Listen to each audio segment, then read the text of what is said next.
Hi guys, my name's Winter. I've been reading some crazy mother-in-law stories that I could relate to. Like some of these stories, my life was also almost ruined by my husband Cade and mother-in-law Pauline. My sister-in-law, on the other hand, became my friend and confidant. I will tell you how I avoided being stuck paying for my mooching husband and mother-in-law. I married Cade very recently, actually. Sadly for us, the marriage didn't last long. Now that I know his real face, I consider it a blessing in disguise. You see, I'm a girl who's hungry for love. Cade understood that and gave me all his affection. Since we both had stable jobs, we decided to get married around 2 years after dating.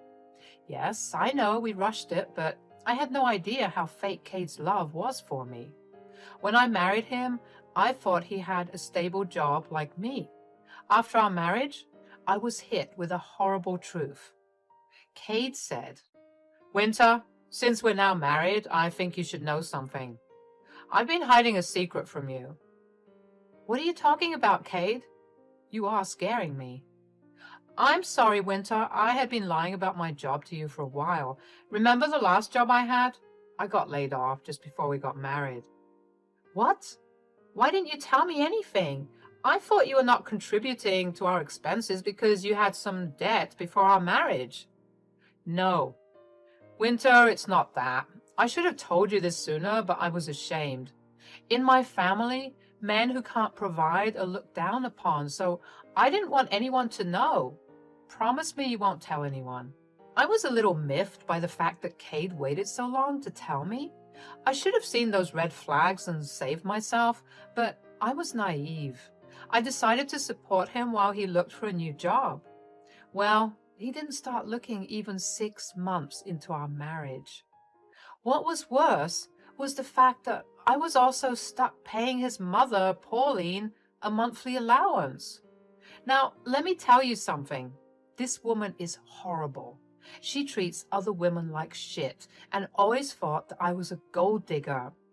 She made her thoughts very clear publicly and seized all chances to humiliate me.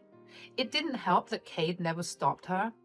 It was his sister Kylie who stood up for me. One day, she told me in private, "Winter, you are a nice woman, but I don't think my brother deserves you. My family doesn't have the best people." "What do you mean, Kylie? So far, I've found everyone to be pretty decent." "They are not good people, Winter. They will never appreciate you since you are a woman. I've gone through this, so I know. Look at me, Winter. I have such an established career, but all my mom does is dote on Cade because he's a man." Kylie's words were very true. Pauline did tend to put down women and praise her son for everything.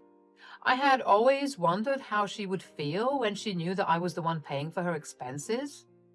I never knew back then that I would get to witness her reaction firsthand, and in the process, I would also see what a vile person Cade is.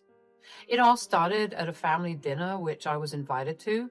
There were a lot of people on Cade's side, and we were having a lot of fun. But what my husband did at the dinner made me absolutely speechless. He was telling everyone that he was the breadwinner of the family. I would have accepted it if he had stopped at that, but he started to make fun of me and make up lies about me. He detailed how I made very little money and made him pay for my luxuries. Everyone was laughing with him while he portrayed me to be a gold digger. Their conversations both shocked and disgusted me. Pauline said, "See, I was right about her all along. Winter is nothing but a mooch. I would seriously rather be homeless than dependent on her anyway. Thank God my son is such a hard worker. It's too bad he is set on doing charity for his wife." "What can I say, Mom? You know your son is such a generous man. Sometimes I think that's why Winter married me. She can't take care of her expenses to save her life. I wonder what would have become of her if I wasn't here." "She would have ended up homeless and on the street anyway. I would say that she would deserve it. Useless people like her absolutely need to get punished for being lazy." I was stunned to hear what Cade and Pauline were saying about me. I knew that Pauline always hated me, but the betrayal coming from Cade was too much for me to handle. I seriously couldn't believe what he had said. Not only had he lied about being the breadwinner, but also he made fun of me. I was almost starting to tear up from the pain. It was Kylie who decided to put a stop to the conversation. She said, "You two are being unnecessarily cruel on Winter. She's a great person and a hard-working woman. She doesn't deserve your horrible words. You should apologize to her, guys." "Why the hell will we apologize to her? We're just telling the truth. She should be the one apologizing for being such a parasite. God, I can't believe my son literally has a pet for his wife. Winter can't even support herself. Like I said, she's lucky to have me. Men should take care of their women. Women tend to be very dependent on men. It's only natural that Winter would act this way. She is a woman after all." Cade and Pauline started to laugh at their own jokes. Even Kylie couldn't digest the poison they were spewing.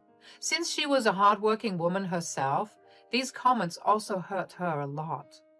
It broke her heart to see her mom praise Cade just because he's a man. Meanwhile, I was starting to get over my hurt and instead felt red-hot anger. I literally sacrificed my time and money to look after these two ungrateful idiots. I couldn't recognize Cade anymore. I was furious but refrained from yelling at him then and there. Cade and Pauline continued their jokes until I was sick and tired of it. I had to fake a headache to leave the family dinner sooner. Cade seemed a little disappointed since Pauline and a few other people were encouraging him. When we returned home, I finally screamed at Cade. I said, "What the hell did you want to establish today?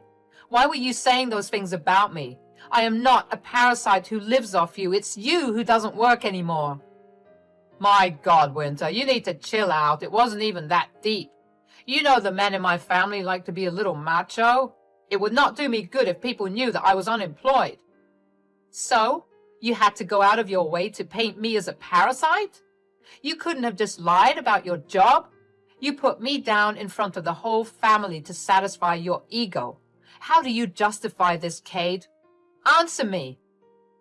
"You are being way too dramatic today, Winter. Learn to let things go.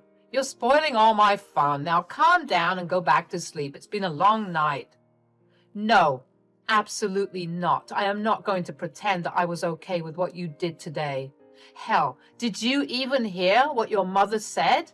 Instead of defending me, you joined Pauline in humiliating me even more?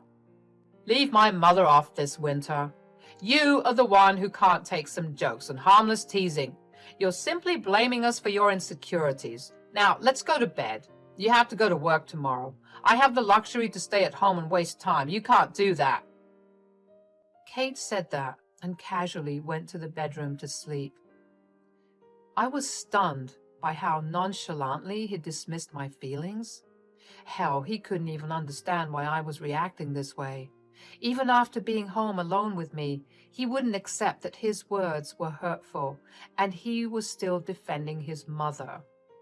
That night, I stayed on the couch and thought about things through and through. Everything was starting to make sense. I understood that I had been a fool.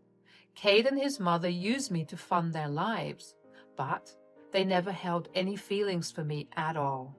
Cade's attitude towards today's events also told me something that I was in denial about. Cade was using me, and he didn't care about me anymore. I was just a money machine to him who gave him what he wanted.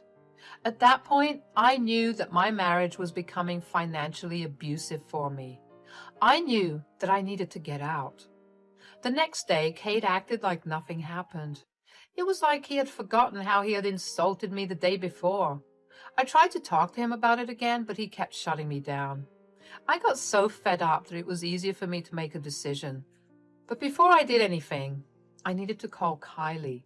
I called her from my office and said, "Kylie, I need to talk to you about what happened last night. Thank you for being the only one who stood up for me at least a little."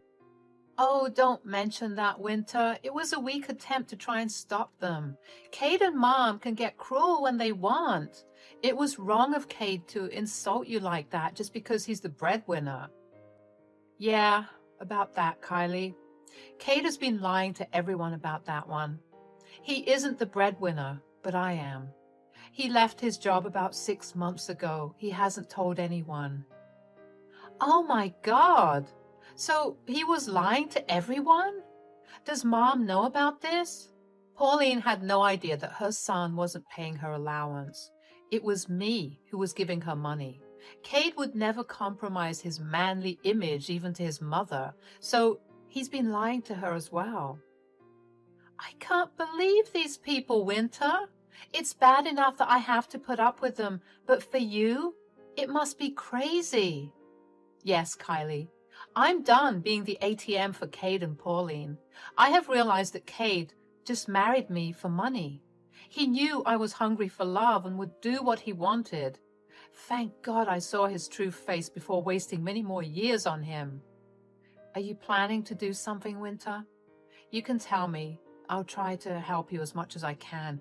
I understand your place, Winter. I have been suffering for years as well. I told Kylie what I was planning to do. I wanted to teach Cade and Pauline a nice lesson for their horrible views on women, and I needed them to understand that they can't just use people how they want. So I made a plan with Kylie and set out to execute it. Then I went straight to a lawyer's office with a few things in mind. After I was done with that, I decided to wait for a week before executing the first half of my plan. When the week was up, I was prepared to start with Cade. He was the one going down first. Just 6 months into our marriage, I sat him down and said, Cade, there's something important I need to talk about. You need to be patient and listen.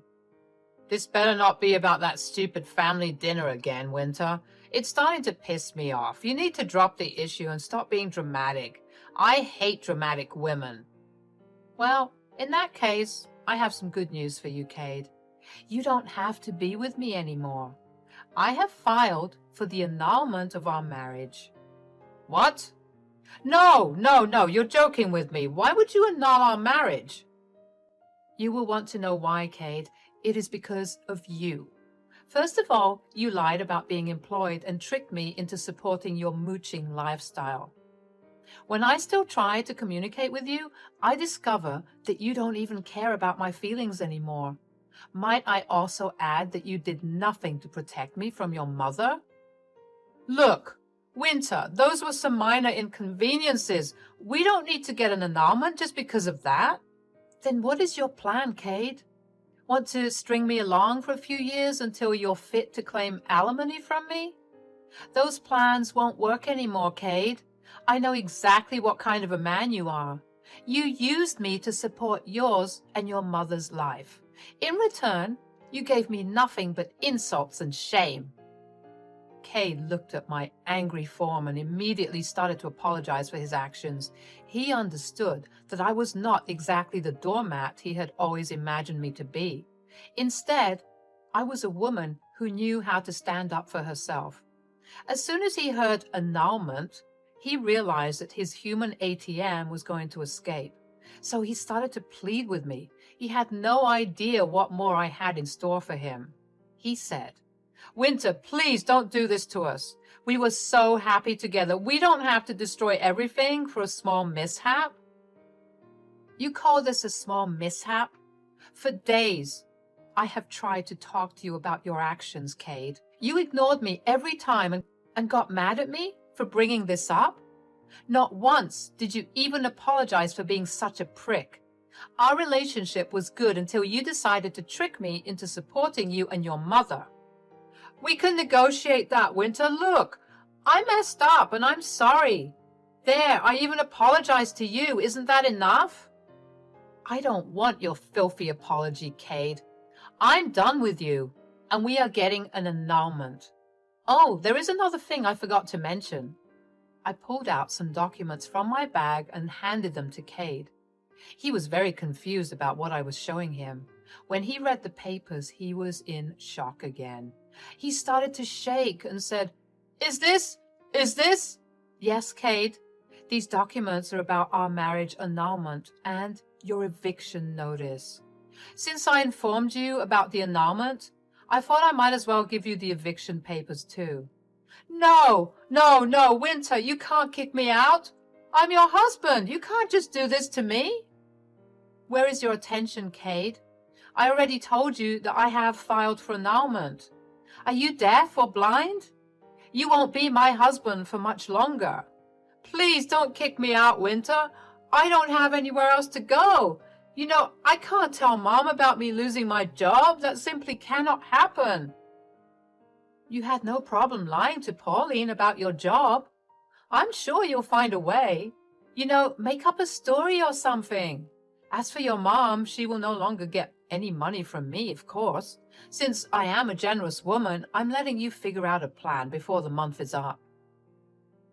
I said my part and left Cade to fend for himself. I knew he would call Kylie for help, but, as we had planned, she will deny him any kind of help. Kylie had suffered enough humiliation at the hands of Cade and Pauline. She was fed up with them and wanted to cut contact anyway, so she was eager to participate in my plan. For the next month, Cade did everything in his power to make me change my mind. He turned very romantic and showered me with affection. He even bought me gifts with the last allowance I gave him. I simply left them in the main bedroom and went off to sleep in the guest room. I gave him the main bedroom as a last gift from my side. In a few days, he would probably have to kiss the cold street anyway. Until the very end, he was convinced that I wouldn't kick him out. Meanwhile, Pauline had no idea about what was going on. When the month was up and she didn't receive her allowance, she stormed into my house and said, "Why the hell didn't I get my allowance, Winter? I know it was you. It has to be you. You never liked the fact that Cade sent me money. You must have intentionally misplaced the money or stolen it." Believe me, Pauline, I don't freaking care if your dear son wants to send you money. He can do so as he pleases. I don't need his money to feed or clothe myself. You are lying, Winter. Cade has told everyone that you are dependent on him. You have already drained his account and have set your eyes on my money. First of all, Pauline, it was never your money to begin with. Now that I say it, the money wasn't Cade's either. You need to stop saying that. Why will I stop saying that? My poor son works very hard to look after me. I will scream it to the world to tell everyone what a successful man he is. Is that right, Pauline? Then what will you scream and tell the world when I tell you that Cade is unemployed and that I was the one sending you money? That is nonsense. I will never believe it, and neither will others. Cade has told me that he is the breadwinner of this house. Right, Cade? Cade remained quiet and looked down to the floor. Pauline was staring at him, expecting him to crack a joke about me or tell her how he is the breadwinner of this house. But this time, Cade remained silent. He knew that he could not keep lying for any longer. When Cade didn't speak for a while, Pauline said, "Cade, why are you not saying anything? Tell your wife I'm right." How will he say that, Pauline? Your useless son doesn't even have the guts to accept that he lives off his wife's income. Yes, I am the breadwinner and sole provider of this household. I was the one giving you money because Cade wanted to take care of his mom. No, that can't be possible. My son is a man and won't depend on a woman. You are lying to me. You will find out soon enough, Pauline. Since I am now seeking annulment of my marriage, you can enjoy being homeless with your son. I guess he didn't tell you this as well. It's been a month since I've given him an eviction notice. He will need to move out by next week. Hearing this, Pauline starts to interrogate Cade about what I said. Since Cade realized that he couldn't hide the truth anymore, he told her the truth. After some back and forth, Pauline realized that she had been dependent on me all along. Suddenly, she was begging me not to leave Cade and stop paying for their expenses. I laughed in their faces and reminded Pauline what she had thought of me last month. Pauline and Cade both started to apologize to me and beg me to change my mind. I simply turned and left. Till the next week, Cade and Pauline continued to pester me with their begging. When the week was up, I told Cade to leave my property or else I would call the police. He left with his things and moved in with Pauline. From what Kylie told me, they had been pestering her for money. After she firmly said no, they turned their attention back to me. I blocked their numbers and told Cade only to contact me through a lawyer. Cade and I got separated very easily. He didn't have the money to fight me in court, so he had to give in to the annulment. Last I heard, he and Pauline were being kicked out of her apartment after not paying rent for months. Since Kylie has cut contact with them and refused to send them money, they had to take turns crashing couches on other relatives' places. Even they were tired of hosting them for free, and their future was unsure. As for me, I'm slowly rebuilding my life and learning to be content on my own. I have promised myself never to fall into anyone's trap again, and I hope I will find my true soulmate soon.